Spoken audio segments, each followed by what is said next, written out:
On Monday's BBC Politics Northwest show, Labour's Lisa Nandy and the Green Party's Joe Bird clashed over anti-Semitism. Now, Joe Bird is a Green councillor who was standing in Birkenhead. She was expelled from the party for supporting Labour against the witch hunts, which was prescribed. Now, despite Bird showing her support for the group, this was before Labour had prescribed it. They expelled her retrospectively anyway. Now, we have a clip of the back and forth between Nandy and Bird, where Nandy claims Starmer turned a corner on anti-Semitism. And Lisa's and Angela's warm words, yours, they're all fine, but when it come to it, the first time it was put to a vote on ceasefire, Joe, sorry. Most Labour MPs did not vote for ceasefire. OK, let Lisa just come back on that. Sorry, first of all, we make absolutely no apology for expelling anti-Semites from the Labour Party. Are you calling me an anti-Semite? And we will continue to do that. We took action on anti-Semitism, you know that as well as anybody, and we make no apology for that. I have stood up for the Palestinian cause for over a decade. And during that time, I found it perfectly possible to do that without straying into anti-Semitism, and anyone who can't do that is not welcome in the Labour Party. Secondly, I would just say this, that having been out in the region almost immediately after the 7th of October, I find the Green Party's inability to understand that what happened on the 7th of October was horrendous, and the Iranian strike since. Really a disservice to the Palestinian people. I'll tell you why. Because there is no solution to the problem in the Middle East unless you recognise that the security of Israel and the dignity of Palestine have to go hand in hand. Lisa, let me just bring Joe, ask you something, Joe. You were expelled from the Labour Party, but you've now joined the Green Party, which has its own problems with anti-Semitism. I was expelled by the Labour Party. I'm very critical of Israel. I condemn the attacks, as all Green Party representatives do. And that's not the same. Criticism of Israel is not the same as being anti-Semitic. I know that. I'm Jewish. I know what my family has faced with anti-Semitism. If you just let me finish. The real question is, I think for the Labour Party and for Lisa, is will you end arms sales to Israel just like you did against Russia? Yes, so I can answer that. We will immediately review arms sales to Israel, and where there is a risk that they're being used against civilians in Gaza, we will end the sales not just of the arms but of those parts as well. What I find really odd about the Green Party position, though, is that when you've had 500 drones and missiles being fired into Israel against innocent civilians by the Iranians, why would you not respect Israel's right to defend itself? We'll never support the right to kill innocent civilians in Gaza, but Israel must have the right to defend itself. And that's pretty bad. I mean, first of all, Nandy isn't Jewish, yet she is talking about expelling anti-Semites from the Corbyn years, literally in front of a Jewish woman who was expelled under Sir Keir Starmer. Now, Joe Bird said, "Are you calling me an anti-Semite?" It's a legitimate question. Of course, I thought Joe Bird did really well. She kind of ignored all the guff with, well, the Green Party has its own issues with anti-Semitism. Every political party has issues with the racism because it exists in society. But the media narrative is, there's a new crisis in the Green Party. And yet Joe Bird, who was Jewish, was consistently spoken over. Now, she did bring up a very salient point, which is, will the Labour Party end arms sales to Israel? And I like Lisa Nandy says, I am going to answer that question. We will review the arms sales to Israel. It's not answering the question. Reviewing is not ending sales. Now, I caught up with Joe Bird earlier today and gave her the chance to respond, something the BBC should have done a better job of. You were recently on the BBC. It was a debate panel with Lisa Nandy. Now, to me, it didn't seem much of a debate about ideas. Mostly Nandy was talking about how the Labour Party has changed. It's no longer has an issue with anti-Semitism because they expelled all the anti-Semites. I mean, you were sat across from her. When she said that, I mean, again, you've mentioned you're a Jewish woman who was expelled. How does that make you feel when people like Nandy say that, or say that Labour was a hotbed of anti-Semitism and now they've dealt with the issue, which has included expelling Jewish people like yourself, Naomi Winborn-Idrissi, and Jewish councillor Martin Abrams simply for voting for a ceasefire? I mean, I don't think you had much of a chance to fully respond. So I want to give you a chance to do so here. The Labour Party has disproportionately expelled and disciplined Jewish members, many times more likely to face disciplinary action than non-Jewish members. It's a sign of how hostile and frankly racist the Labour Party has become.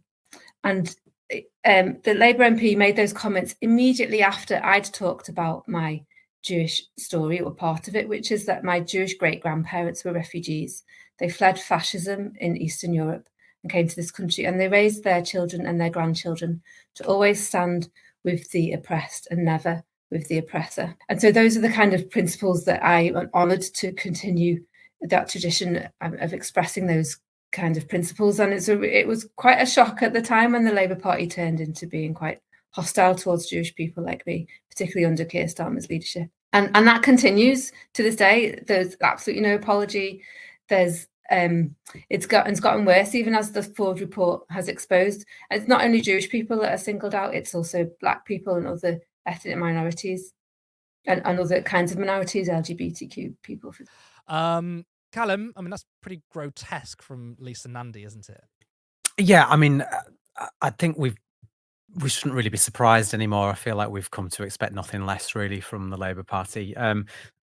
Joe talked there about some of the statistics within the Labour Party. So I was looking at this the other day, and under Keir Starmer's leadership, Jewish people within the party are 13 times more likely to be expelled from the party than non-Jewish people. And when you've got people like Lisa Nandy talking about, we were right to expel anti-Semites, to someone who is Jewish and who was expelled from the party for her, over her groups that she'd supported before they were prescribed, and comments around Israel and Palestine, I think it's utterly disgraceful. Labour seem to have a real issue now that they've had for a while with conflating anti-Semitism with criticism of the Israeli government. And it is something that the Green Party have made very clear that that there's a difference between. Zach Polanski's talked brilliantly about this, again, another Jewish person, and deputy leader of the Green Party, who actually talks about how he finds it really offensive when the Greens are accused of anti-Semitism over their stance on Israel and Gaza, as a Jewish man himself, simply criticizing the behavior of the Israeli government. And I think Labour are really slowly starting to lose the argument now. But what I found really fascinating is the way in which the same tactics that we used to try and discredit Jeremy Corbyn and the Labour Party under Corbyn are now being used to try and discredit the Green Party. And if we go back to the story we were discussing earlier with the predicted surge in Green support, I think it's because people are scared of that, because they know that the Greens are going to come along and disrupt the status quo.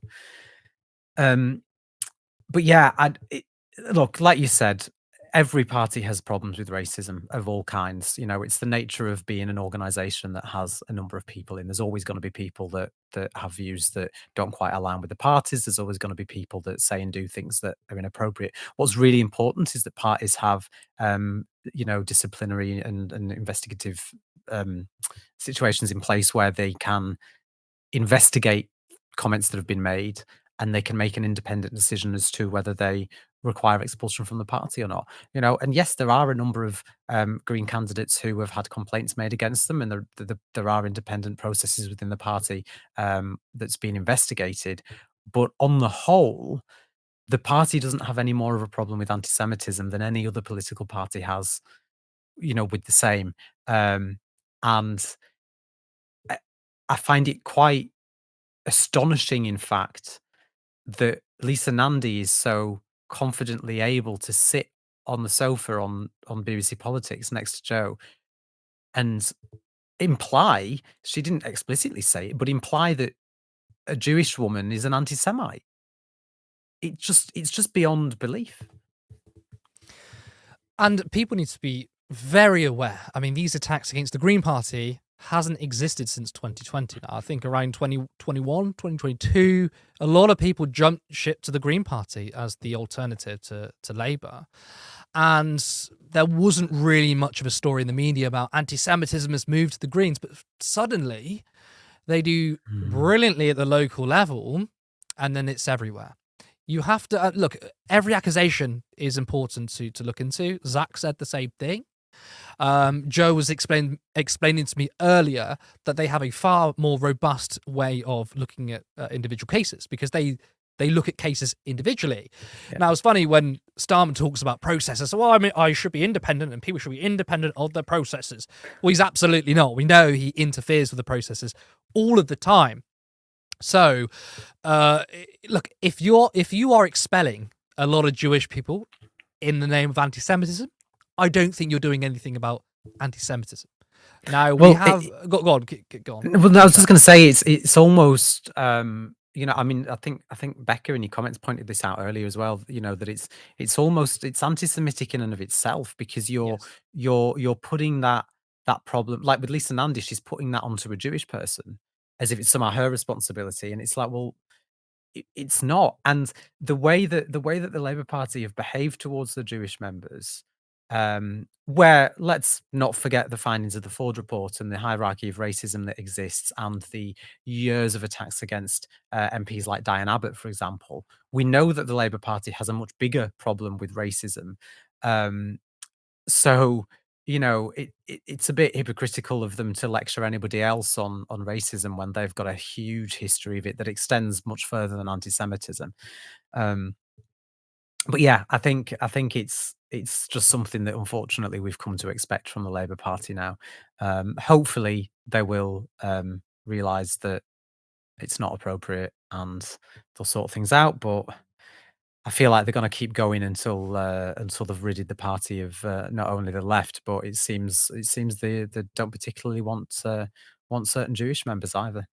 Certainly not ones that speak out against genocide, anyway. Everything here at Turn Left is still voluntary and work around our paid jobs. The goal is to have enough income to rent a studio and one day to start paying ourselves.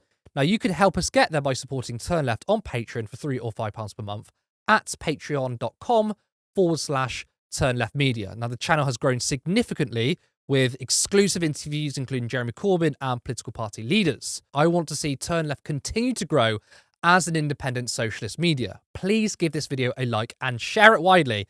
I'd also like to thank existing subscribers, members, and patrons. Thank you, and see you next time.